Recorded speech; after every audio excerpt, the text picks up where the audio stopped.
문재인의 사위 티켓 취업 의혹 사건으로 전주지검 조사를 받은 당시 청와대 관계자들 임종석, 조국, 조현욱 등이 좀 수상하다는 분석이 제기됐습니다.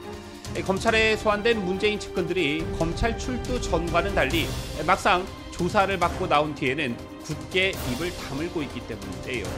이재명 더불어민주당 대표가 연루된 검찰의 대장동 백현동 사건 및 쌍방울그룹 불법 대북 송금 사건 당시 이재명의 측근들이 온갖 언론 플레이 등을 통해 검찰 수사에 맞섰던 것과는 완전히 다른 양상입니다.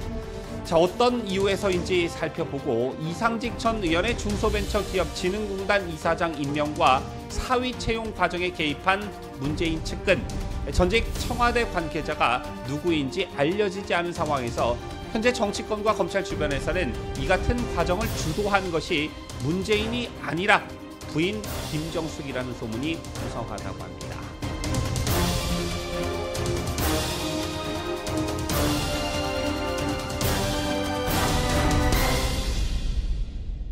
시청자 여러분 안녕하십니까? 뉴스데일리 베스트 민앵커입니다.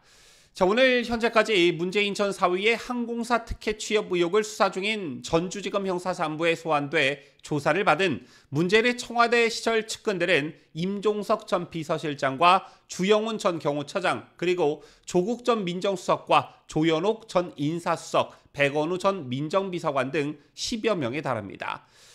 이렇게 보면 이제 문다혜와 문재인 이 두 명만 남았다고 해도 무방할 텐데요. 자, 임종석 전 실장은 청와대 비서실 업무를 총괄했고 조국, 조현옥 전 수석 등은 문재인이 이상직 전 민주당 의원을 중소벤처기업진흥공단 이사장으로 임명하는 과정에서 인사 업무와 관련이 있던 그런 사람들입니다. 자, 또한 주영훈 전 경호처장과 일부 실무자들은 검찰이 김정숙과 딸 문다혜의 금전거래 내역 등을 파악하기 위해 조사한 것으로 전해지죠. 자, 그런데 이들이 검찰 조사를 받기 전과 후가, 즉 전주지검에 가기 전과 후의 모습들이 많이 다르다, 이런 분석이 제기되고 있습니다. 실제 이들 대부분이 검찰 조사 전과는 달리 막상 전주지검 조사를 마치고 돌아온 뒤에는 철저한 침묵 모드를 유지하고 있습니다. 자, 우선 임종석의 경우 지난달 20일 전주지검에 출두하면서 정치 노름에 장단을 맞출 의사가 없다며 검찰을 비난했습니다. 정치적 목적으로 그림을 그려놓고 시작된 일에 정치검사들이 동원된 것이라고 주장하기도 했는데요. 하지만 검찰에서 진술 거부권 행사를 한 것으로 전해진 임종석은 3시간여에 걸친 조사를 마친 뒤에는 조용히 검찰청사를 빠져나왔고 이후에도 사건에 대한 언급을 극도로 자제하고 있습니다. 페이스북에 뭐라도 하나 올릴 만도 한데 잠잠하다라는 것이죠. 임종석은 검찰 조사 이후 한 언론과의 통화에서는 윤석열 대통령을 향해 화해와 협력, 상생을 주문하기도 했습니다. 낯선 모습이 아닐 수가 없고요. 자, 또한 조현옥 전 인사수석은 물론 전직 국회의원으로 평소 이 같은 사안에 대해 목소리가 큰 편인 백원우 전 비서관 또한 침묵을 유지하고 있습니다. 검찰 수사 후 그나마 입을 연 사람은 조국 정도가 유일합니다.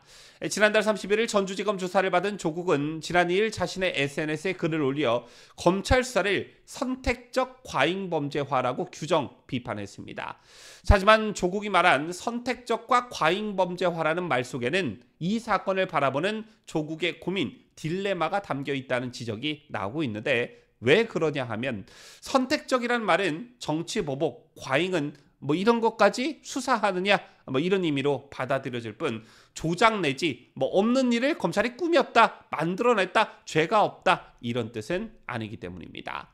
자, 이런 모습들이 이재명 측근들과 대비된다 이런 것인데요. 이재명이 연루된 검찰의 대장동 백현동 사건 및 쌍방울그룹 불법 대북 송금 사건 당시 이재명의 측근들은 온갖 언론 플레이 등을 통해 검찰 수사에 맞섰습니다.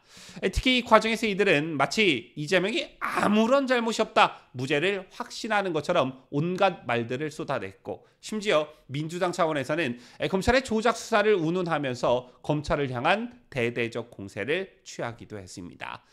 자, 그런데 전주지검에 직접 다녀온 문재인의 측근들은 그렇지 않다라는 것입니다. 왜 그럴까요?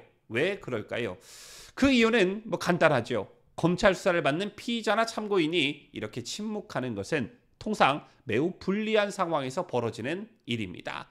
딱히 검찰 수사를 반박할 논리나 팩트가 없거나 섣부른 반박이 부메랑이 돼서 돌아올 가능성을 속으로는 걱정하기 때문이라는 것입니다. 또한 검찰 수사 과정에서 빼도 박도 못하는 무언가를 검찰이 들이밀었을 가능성도 있다라는 것입니다.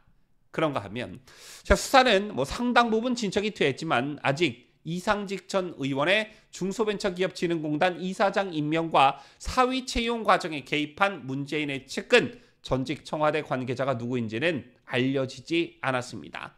그런데 현재 정치권과 검찰 주변에서는 이 같은 과정을 주도한 것이 문재인이 아니라 부인 김정숙이라는 소문이 무성한 것으로 전해집니다.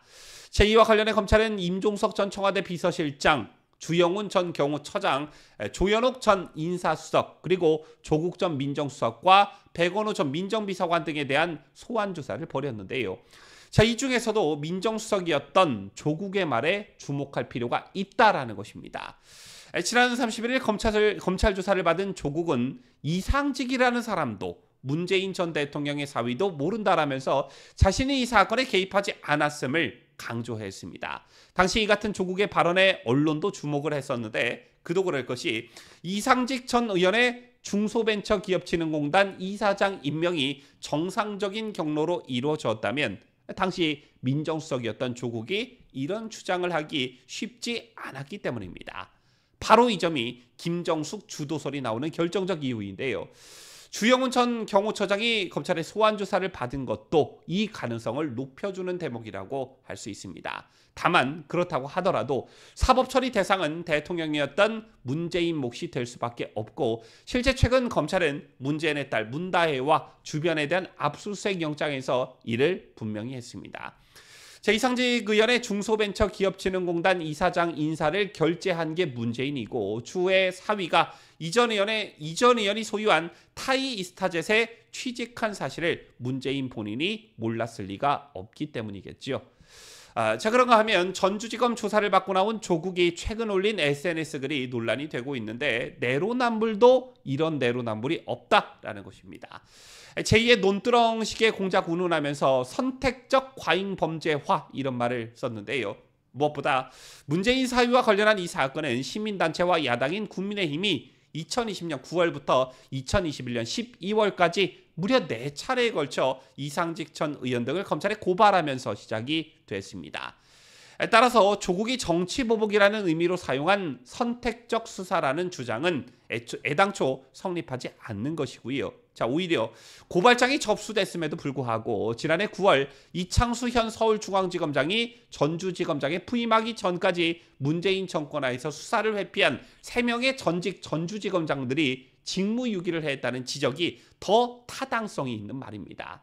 또한 그동안 민주당 및 민주당 정권이 특검을 동원하거나 적폐수사라는 명분으로 전직 대통령 등의 권력형 비리 적결에 앞장서 왔고 그 중심에 서 있던 인물이 바로 조국이었기 때문에 이런 주장이 내로남불이라는 비판을 받을 수밖에 없는 것입니다.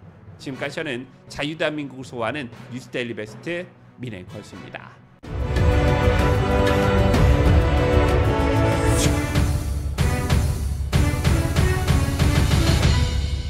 함께해요. 뉴스데일리 베스트.